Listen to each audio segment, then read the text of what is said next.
English, Book 1 for Class 9th, Sindh Textbook Board, Jamshoro. आज हम English की book में से जो चैप्टर पढ़ेंगे वो है second chapter Shah Abdul Latif. First chapter आप हमारी प्रीवियस वीडियो में देख चुके होंगे। आज हम सेकंड चैप्टर को डिस्कस करने वाले हैं। शाह अब्दुल लतीफ, हमने इस चैप्टर को आपके लिए 9 मेजर पोर्शंस में डिवाइड कर दिया है, जिसकी हेल्प से हमें चैप्टर को डिस्कस करना इजी होगा।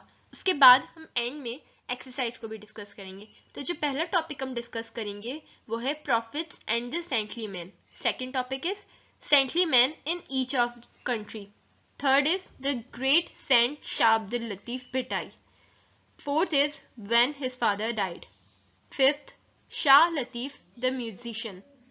Sixth topic is Shah Abdul Latif's death. Seventh topic is the King Ghulam Shah Kaloro. Eighth topic is Latif's Urs. And ninth is Latif's message. Then हम उसके बाद exercise को भी discuss करेंगे, जो कि हम इस chapter में के end में given है। सबसे पहले हम discuss करते हैं Prophets and the Saintly Men. इस्लाम अमन का मजहब है, जैसे कि हम सब जानते हैं, और अल्लाह रब्बुल इज़्ज़त ने इस दुनिया में 1,24,000 पैगंबर को सिर्फ और सिर्फ इंसानों की रहनुमाई और उनकी मदद के लिए भेजा। खुदा ने हजूर अकरम सल्लल्लाहु अलैहि वसल्लम को इंसान के लिए रहमत बनाकर भेजा। इन्होंने अपनी मेहरबान तबीयत और शाइस्ता तरीकों से लोगों के दिल जीत लिए। इनके बहुत से पैरोकारों ने हर जमाने में पूरी दुनिया में इनकी मोअज़्ज़ज़ मिसाल की पैरवी की। इन सूफी लोगों की कोशिशों से इस्लाम दूर दराज तक फैल गया। ये नेक लोग गैर मुस्लिमों को इस्लाम के दायरे में लाने में बहुत कामयाब हुए। Saintly man in each part of country, यानी कि सूफी लोग हमारे मुल्क के हर हिस्से में।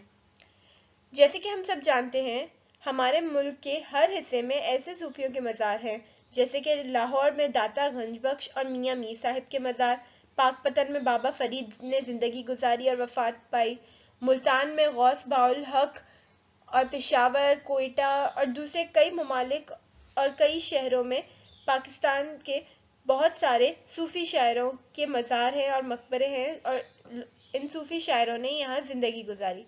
सिंध में 2 अजीम सूफियों के मज़ार हैं, शाह अब्दुल लतीफ और कलंदर लाल Shahbaz. The great saint Shah Abdul Latif Bhittai, अजीम सूफी शायर शाह अब्दुल लतीफ भिटाई।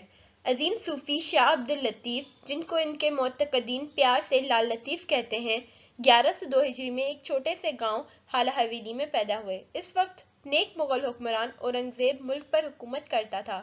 शाह अब्दुल लतीफ के आबा अजदाद ने तैमूरलैंड के ज़माने में सिंध हिजरत की थी। वो हिजरत से आए थे। सिंध इस वक्त मुस्लिम सकाफत का मरकज़ था, और शाह अब्दुल लतीफ के आबा अजदाद ने इसे इतना पसंद किया कि इसे अपना घर बनाने का फैसला कर लिया। मगर कोई भी इनका नाम ना जानता, ना इनको याद करता, अगर कई सदियों बाद की इनकी औलादों में से सैयद हबीब शाह के यहाँ एक बेटे की विलादत ना हुई होती, जो बड़ा होकर सूफी लाल लतीफ हुआ।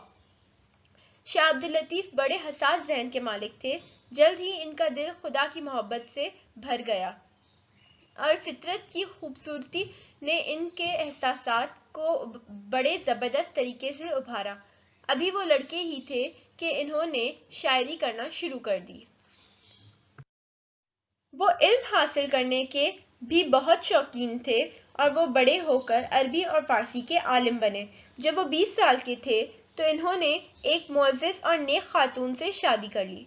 वो अपनी बीवी के साथ बहुत रहमदिली के साथ रहे और बहुत सालों तक घर पर रहे। ताहम इनका दिल मजहब और रियाजत तो इबादत की ज़र्द राग़िब होता गया और एक आम घरेलू जिंदगी गुजारने में इन्हें बेचैनी महसूस होने लगी। When his father died, यानी कि जब उनके वालिद का इंतकाल हुआ। अब इस पैराग्राफ में जो बताया जा रहा है वो ये है कि उनके वालिद के इंतकाल के बाद हजरत शाह अब्दुल लतीफ भिटाई का क्या रद्द-ए-अमल था, या उनका क्या रवैया था अपने साथ या अपने घर वालों के साथ। जब उनके वालिद का इंतकाल हो गया तो शाह अब्दुल लतीफ ने घर छोड़ दिया और अपने गांव से कुछ फासले पर वाक़ई एक टीले पर जाकर रहने लगे। सिंधी में मिट्टी के टीले को भिट कहते हैं। اسی حقیقت کی وجہ سے کہ انہوں نے اپنی بقایا زندگی اس ٹیلے پر گزاری شاہ لطیف بھٹ والے صوفی کہلانے لگے۔ آج بھی وہ پورے ملک میں شاہ عبداللطیف بھٹائی یا بھٹ والے شاہ عبداللطیف کے نام سے مشہور ہے۔ شاہ عبداللطیف میوزک۔ سب سے پہلے میں آپ کو تھوڑا سا پریویو دینا چاہوں گی کہ حضرت شاہ عبداللطیف کا میوزک سٹارٹ کہاں سے ہوا۔ تو حضرت شاہ عبداللطیف جہاں بھٹ پر رہنے گئے تھے، وہاں پر جیسے جیسے دن گزرتے گئے، خدا کے لیے لطیف کی محبت بڑھتی گئی، یہاں تک کہ انہیں صرف عبادت اور ریاضت میں خوشی ملتی تھی۔ وہ اپنا زیادہ تر وقت عبادت اور ریاضت میں ہی گزارتے تھے۔ عبادت کرنے سے ان کی روحانی طاقت بڑھ گئی اور اتنی زیادہ کہ لوگوں کی ان کی طرف کشش ہونے لگی۔ جو کوئی بھی ان کے پاس آتا ان کے شریفانہ اطوار سے بہت زیادہ متاثر ہوتا اور ان کے پیروکار دنوں دن بڑھتے گئے۔ اس بھٹ کے قریب جہاں لال لطیف آ کر رہنے لگے تھے، ایک قدرتی جھیل ہے۔ ان کی شاعرانہ طبیعت پرسکون ماحول کو پسند کرتی تھی۔ وہ اپنا زیادہ تر وقت اس جھیل کے کنارے بیٹھ کر گزارتے۔ جب وہ وہاں بیٹھتے تو اللہ تعالیٰ کی عبادت کرتے تھے اور اس کی حمد و ثنا میں اشعار کہتے تھے۔ شاہ عبداللطیف بھٹائی نہ صرف ایک صوفی شاعر تھے بلکہ ایک موسیقار بھی تھے۔ ان کی موسیقی میں بہت سکون ملتا تھا۔ اس فن میں ان کی مہارت نے ان کے وقت کی مشکل موسیقی میں بہت سی تبدیلیوں اور بہتری کرنے کے قابل بنایا۔ دوسری ہر چیز کی طرح وہ موسیقی اور آلات موسیقی میں سادگی پسند کرتے تھے۔ ان کو اس خیال سے اتفاق نہ تھا کہ موسیقی کو مشکل ہونا چاہیے، لہٰذا انہوں نے اس کو سادہ بنا دیا۔ انہوں نے ایک موسیقی آلہ بھی ایجاد کیا اور اسے تنبورو کا نام دیا۔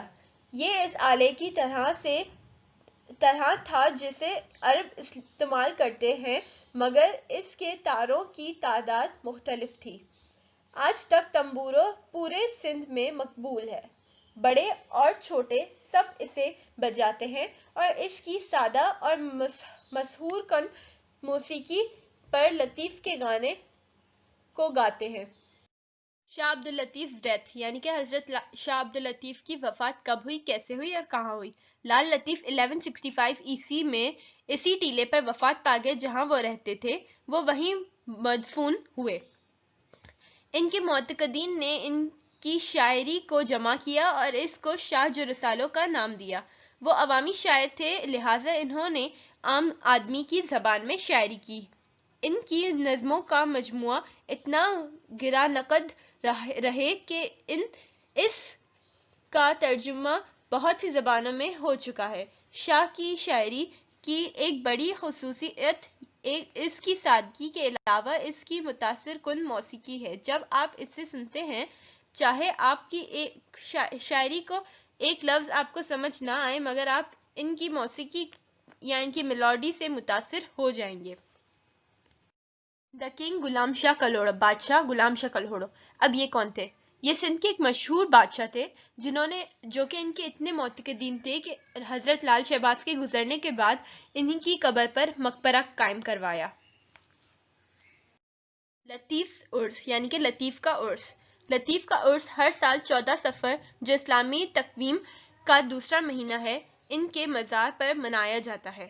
وہاں ہزاروں لوگ جمع ہوتے ہیں اور تنبورے پر شاہ کے گانے کو سنتے ہیں اور فاتحہ پڑھتے ہیں۔ بہت سے عالم لوگ مقالے پڑھتے ہیں اور شاہ کی زندگی اور ان کی شاعری کے بارے میں بتاتے ہیں۔ حال ہی میں وہاں ایک لائبریری، ایک ریسٹورانٹ ہاؤس اور ایک عجائب خانہ تعمیر کیے گئے ہیں۔ خود مقبرے کی بھی دوبارہ تعمیر کی گئی ہے اور اسے مین روڈ سے جوڑ دیا گیا ہے۔ اس کا خوبصورت سفید گنبد، جو کہ لطیف کی پاکیزگی اور عظمت کی نمائندگی کرتا ہے، کئی کلومیٹر دور سے دیکھا جا سکتا ہے۔ لطیف میسج یعنی کہ لطیف کا پیغام انسانوں کے لیے یا تمام انسانیت کے لیے یا ان کے ماننے والے ان کے ڈیووٹیز کے لیے کیا ہے؟ لطیف کا پیغام محبت کا پیغام ہے۔ وہ انسانی مساوات اور بھائی چارے پر اور نیک کام کر کے خدا کی خوشنودی حاصل کرنے پر یقین رکھتے تھے۔ ان کے نزدیک یہی زندگی کا مقصد تھا۔ اب ہم ایکسرسائز پر آ جاتے ہیں۔ हम आपकी बुक में से एक्सरसाइज को डिस्कस कर रहे हैं और यहाँ पर क्वेश्चन आंसर्स मैंने दिए हैं आपको 11 क्वेश्चन आंसर्स, जो कि आपके एग्जाम्स में ही, आपके बोर्ड के एग्जाम्स में ज्यादातर आते हैं। ये पॉसिबल है कि इन सवालात में से सवाल आ जाए। ये पहले 4 सवाल, then this is 6, 7, 8, then these are 9 and 10 and 11. All these questions are very important and you can also note these questions in your notebooks. अब हम आ जाते हैं एक्सरसाइज में से एमसीक्यूज पर। ये एमसीक्यूज आपकी बुक में से मैंने कॉपी किए हैं और इन्हें आपके लिए सॉल्व कर दिया है। आप अपनी बुक में इन्हें सॉल्व करें और इसके बाद यहाँ से आंसर्स टैली कर लें। These are the cross out the wrong words. ये भी आपकी बुक की एक्सरसाइज है। इसमें बेसिकली आपको उन वर्ड्स को क्रॉस आउट करना है जो कि इस स्टेटमेंट के लिहाज से सही नहीं है और उन वर्ड्स को छोड़ देना है जो कि स्टेटमेंट के लिहाज से सही है। जैसे कि फर्स्ट मैं एग्जांपल आपको सॉल्व करवा देती हूँ। ही स्टेज इन, एट और inside home in the evening. अब यहाँ पर इन और इनसाइड नहीं होगा, यहाँ पर एट होगा। तो इसी तरह से आपने बाकी की सारी को भी सॉल्व करना है, उसके बाद आंसर्स यहाँ से टैली कर लेने हैं।